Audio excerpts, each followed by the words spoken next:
Bueno, Fernandoren egia batzuekin hasiko naiz. Hortxe bizi gara. Lurra izeneko espaziontzi horretan bizi gara.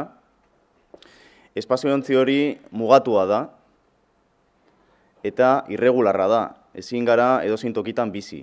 Aukeratu egin behar dugu toki bat eta asko garenez, denok aukeratu nahi ditugu leku hoberenak, ez dugu mendipuntan oso urrun bizi nahi, ez dugu klima oso kontrakoa dituzten lekuetan bizi nahi, eta beraz, nomadak ez garen enean, gizaki gehienok, lurraldeagatiko borroka batean sartu egiten gara, eta horrek azkenean hizkuntzen arteko borrokan isla argi bat du, eta horretaz desente dakigu euskaldunok. Hizkuntzalaritzaren alorretik geografia eta hizkuntza aspalditik lotu izan da. Denok ezagutzen dugun Bonaparteren mapetako bat ekarri dizuetona, 1873koa, eta berak geolinguistikatzat joko ez balu ere, ez bazuen ere, geolinguistika egiten ari zen, geografia eta linguistika lotzen ari zen, aztertuz non kokatzen ziren euskararen aldaera ezberdinak erabiltzen zituzten hiztunak. Beraz, hizkuntza eta geografia lotuta daudela dakigu aspalditik ikusi izan da. Hirigintzaren ikuspegian ere, hirigintzaren eta geografiaren arteko lotura aspaldikoa da, nahiz eta uste genuena baino gertuagokoa, 20. mendean, 20. mendearen hasieran, Patrick Geddes izeneko biologo batek esaten du, nahiz eta orain guztiontzat evidentea den, hiriak ez daudela bakarrik lurraldean eta osatzen dutela eskualde batetan daudela, bailara batetan daudela, eta bailara horietan, goiko marrazkian ikusten den bezala, hori da bailararen ebaketa famatua, Geddesen bailararen ebaketa famatua, zeinetan bailarako toki bakoitza erlazionatu zuen lanbide batekin. Esaten zuen Geddesek bailararen goiko zonaldetan bizi zirela eta lan egiten zutela, mehatzaritzan aritzen zirenak, basogintzan aritzen zirenak, eizan aritzen zirenak, bailararen erdikaldean edo batez ere abeltzainak aritzen zirela lanean, eta ondoan, amaiera aldera, errekatik eta itsasotik gertu, bizi zirela eta lan egiten zutela, nekazariak eta arrantzaleak batez ere. Eta horrekin ere egin daiteke paralelismo bat giza finkamenduekin. Normalean bailararen goikaldeko zonetan, muinoetan eta baserriak eta baserriek osatutako auzo barreiatuagoak egoten dira, erdikaldetan herri ertainak kokatzen dira, eta normalean bailaren ondoetan, alegia hoberen komunikatuta dauden zonalde horietan, herri handiagoak eta hiri handiagoak kokatzen dira. Beraz, geografiaren eta hizkuntzaren arteko lotura, geografia eta hirigintzaren arteko lotura. Bakarri falta zaigu hiru osagai horiek lotzea. Eta horretarako, nik gutxienez oso interesgarri topatu dut Julio Caro Barojak egindako azterketa batzuk, Los Vascos liburuan, 1959 urtean idatzia. Bertan erakusten digu mapa hau, Euskal Herriko mapa hau. Ondoren Samarrek moldatuko zuena horipean liburuan argitaratzeko. Eta bertan erakusten digu Euskal Herriko 3 lurralde unitate nagusiak, hegoaldetik iparrera joanez egongo litzateke Araba eta Nafarroako hegoaldeko Ebroren sakonuneko zonaldea, zonalde ertaina, zeinetan batez ere Arabako Lautada eta Iruñerria dauden, eta ipar isurialdea. Eta berak erlazionatu zituen 3 lurralde unitate horiek industrializazioa eman baino lehenagoko herri edo giza finkamenduekin. Alegia, esanez, hegoaldean kokatzen direla herri handi eta elkarrengandik urrun daudenak, Barkatu, hori behekaldean gertatuko litzateke, hegoaldean Arabar eta Nafarroako hegoaldean herri handi eta elkarrengandik urrun, erdikaldean Lautadan eta Iruñerrian batez ere herri txiki eta elkarrengandik nahiko gertu daudenak, eta ipar isurialdean kokatzen direla batez ere baserri isolatuak, kokatzen zirela baserri isolatuak eta auzune barreiatuak.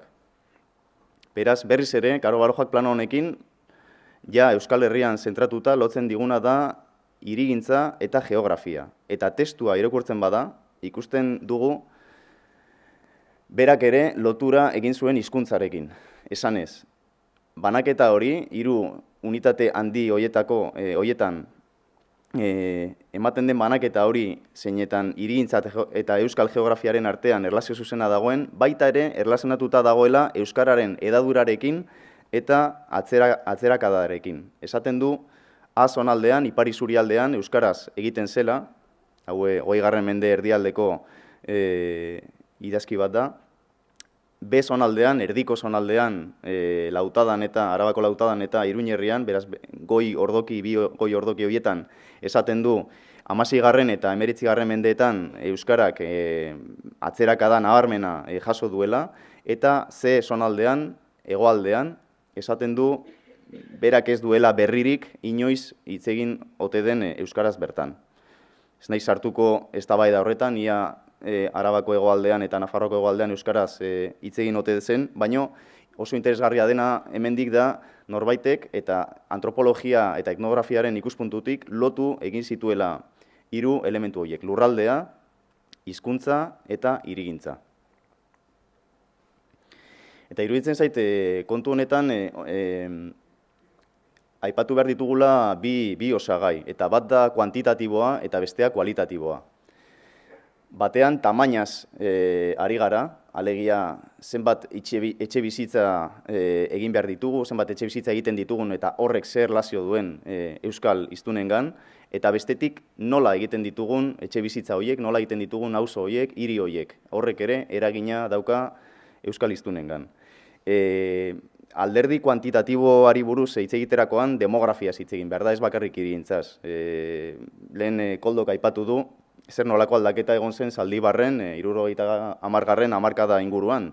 Eta hori gertatu zen Euskal Herri osoan. Hemen ikusten da nola 50. eta 75. urteen artean Euskal Herriko biztanleria ez zala bikoiztu baino ia. Eta denok dugu buruan herri ez gutxitan zeintzuetan biztanleria hirukoiztu egin zen.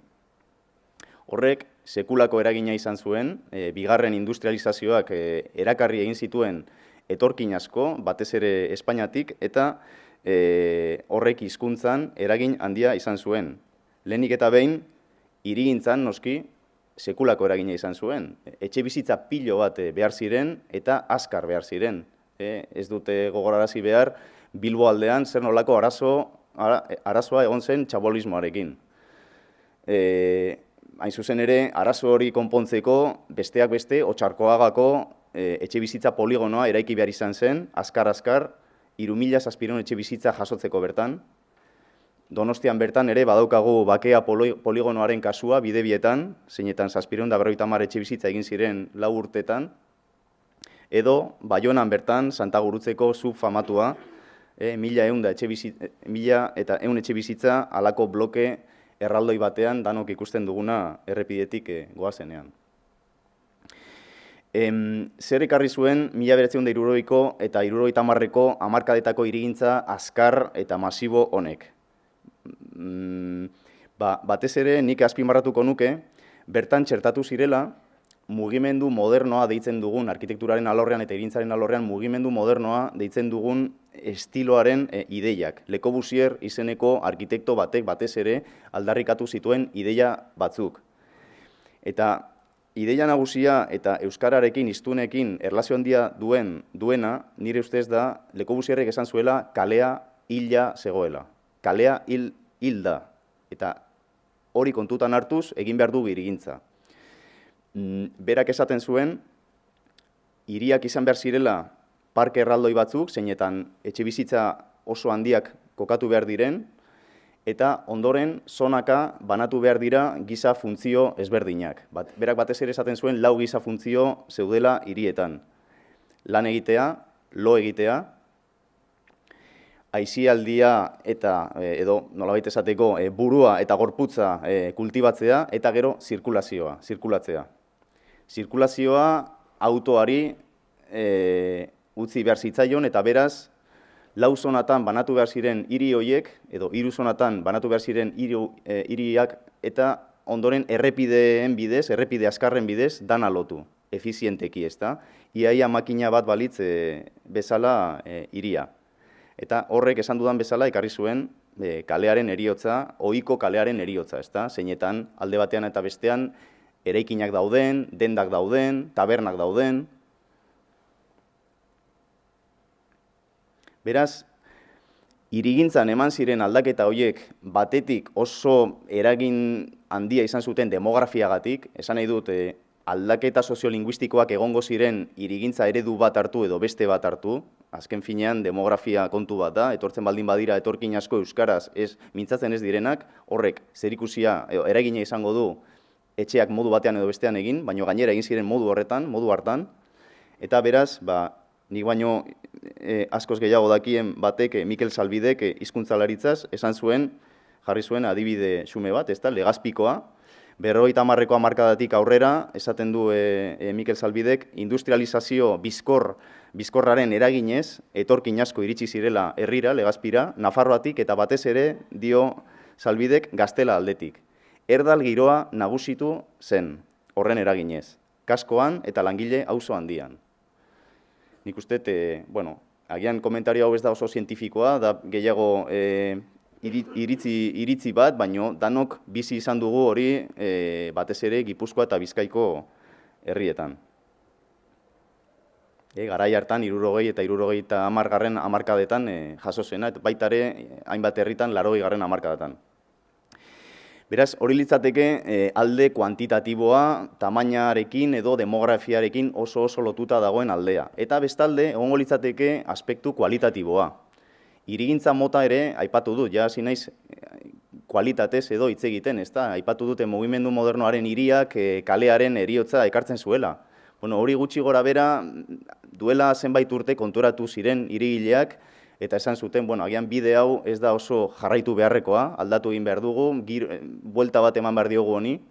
Gertatzen dena ondoren etorri den eredua oraindik okerragoa dela. Ondoren etorri den eredua suburbanizazioarena da. Ameriketako estatu batuetan jaio izan zen eredu bat, batez ere Bigarren Mundu Gerra eta gero ekonomia berpizteko antolatutakoa. Zergatik berpizten zuen ekonomia? Bakoitzari etxetxo bat eta lorategitxo bat emanez, ekonomiaren sektore asko bultzatzen zirelako. Hasteko etxegintzaren sektore potentea, jarraitzeko nola auzune horiek egiten ziren aldirietan, hirietatik kanpo, beharrezkoa zen bertara llegatzeko auto bat.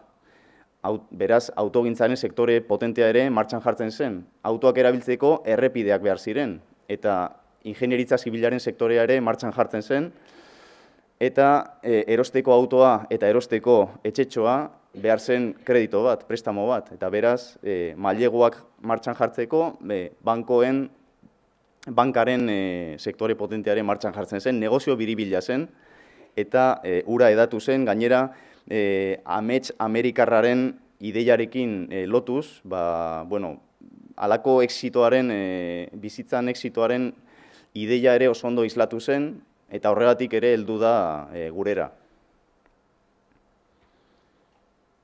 Suburbanizazioaren emaitza edo erakusgarri asko dauzkagu, adibide asko dauzkagu Euskal Herrian, batzuk nahiko zaharrak dira, 70garren, 80garren hamarkadakoak, Bilboaldekoak, denok izango duzue buruan Unbe mendi, Berriaga mendi edo La Bilbaina, Mungialdean, oraintxe bertan egiten ari dira beste urbanizazio erraldoi bat Mungiatik iparrera, edo agian euskararen ernazgune argiagoak diren eta gertuago dauden beste herri batzuetan, Senperen bertan euskararen festa egiten den tokian, lakuan bertan, ez dakit konturatu zareten zer dagoen inguruan, baina dago horrelako urbanizazio erraldoi bat, bakoitza bizi da bere etxetxoan, esi baten barnean, Eta hoixe da hango hirigintza panorama.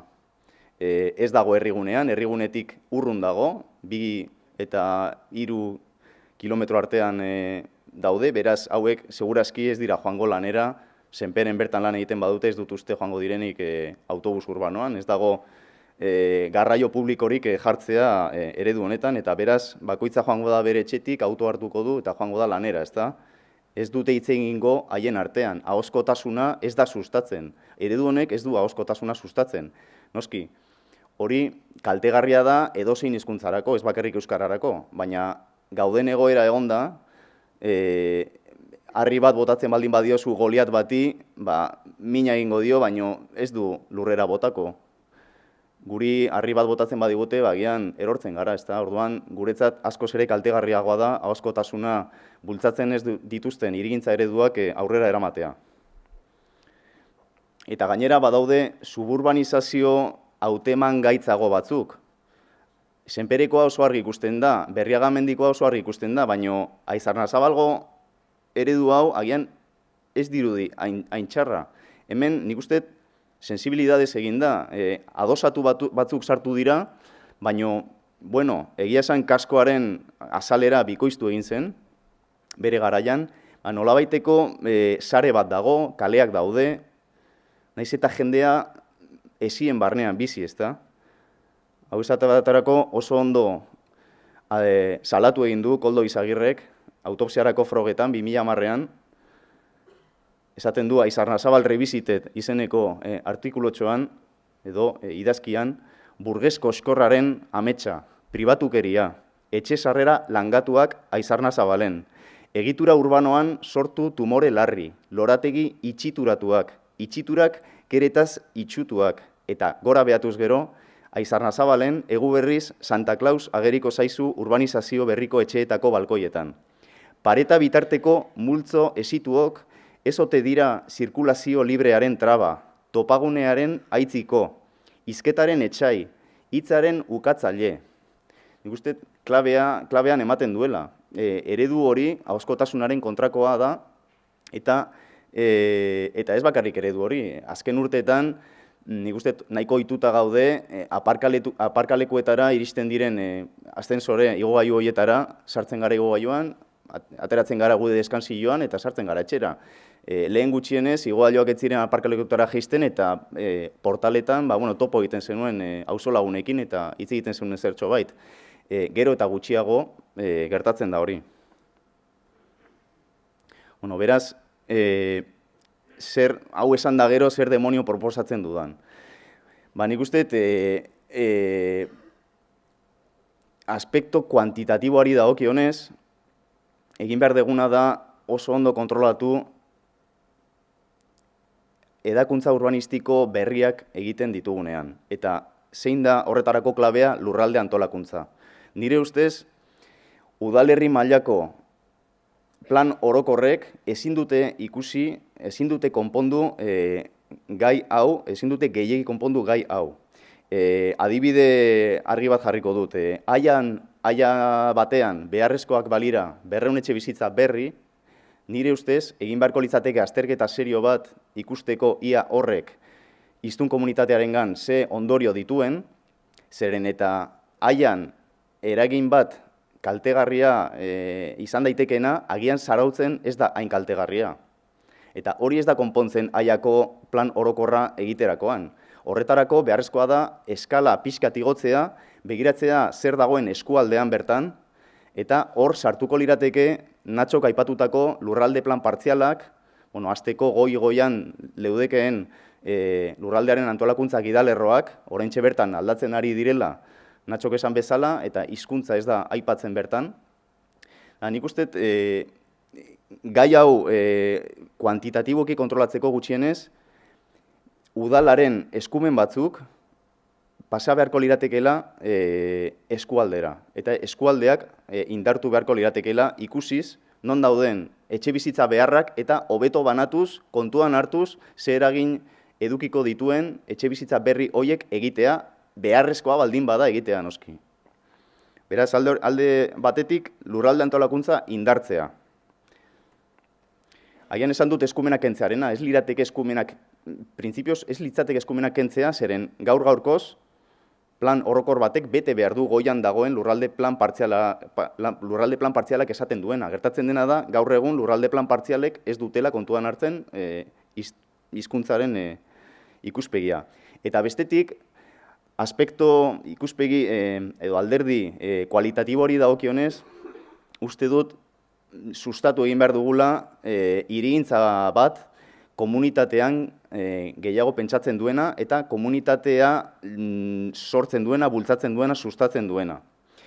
Hau da eskema ezagun bat Andres Duani hirigile estatubatuar kubatarrak egindakoa, eta ikusten da erdiko bidearen bidetik gorako zonalde horretan modelo suburbanoa, eredu suburbanoa adierazten du, nola zonatan banatzen den hiria, zentro komertzial erraldoiak alde batetik, bulego guneak bestetik, etxe bizitzak edo lo egiteko auzuneak bestetik, eta gainera ez dago kale sare bat. Ezin zara oinez joan leku batetik bestera, zeren eta kaleek bukatzen dute, hobeto esan da errepideek bukatzen dute etxetxoetan, ezta? Kale itsuak daude. Eta berak proposatzen duena da erdiko bidetik behera dagoen ohikoagoa edo tradizionalagoa den hirigintza mota, zeinetan ohiko kale korridorea dagoen, etxe bizitzak alde batera eta bestera dauden, eta beraz komertzio txikia dendak egon daitezkeen, ekipamenduak txertatuta daude hiri sarean, ez daude aparte, ez duzu auto hartu behar ekipamendu bietara joateko, eta beraz, nolabait, nire ustez, eredu horrek kaleko giroa sustatzen duenez, azkenean ahozkotasuna ere sustatzen du. Eta hori joan daiteke gutxienez ez da joango euskararen kontra. Azken finean, proposatzen dudana da auzoari garrantzi gehiago ematea, besterik gabe. 1929ko marrazki bat ekartzen dizuet. Nahiko gauza zaharrak ekarri dizkizuet, baina uste dut ia gauza gehienak esanak daudela. Behar bada, egin behar dena da, tiraderatik atera eta berriz ere buruan jarri, ezta? Clarence Perryk esan zuen hau dela hirigintza egiteko unitatea, auzoa. Zentro bat daukan auzoa, erabilera mistoak dituen auzoa, ez duzu hartu behar autoa joateko Ikeara, joateko Max Center erraldoi batera, zeren eta leku horietan, badakigu erdal giroa dela nagusi, eta beraz, azken finean, euskara gutxiago sustatzen da. Gainera uste dut, egiten ari naizen komunitaterako hirigintza honen aldarria ez dut egiten bakarrik hizkuntzaren aspektutik, hizkuntzaren ikuspegitik. Uste dut, benetan, askoz ere osasuntsuago biziko ginatekela bakoitzak lan egingo bagenu gure bizi garen auzoan bertan, ezta? Hau agian erraza da esaten, zailagoa da egiten, baina gutxienez hobe da plan bat edukitzea, ideiak argi edukitzea. Beraz, hemendik aurrera niri galdetzen badiate zer den arnasgune bat, nik esango dut ez dala bakarrik euskara, dala euskara gehi komunitatea. Eta komunitate hori sustatzeko, bultzatzeko, uste dut hirigintzak baduela ere zer esana. Besterik gabe, eskerrik asko.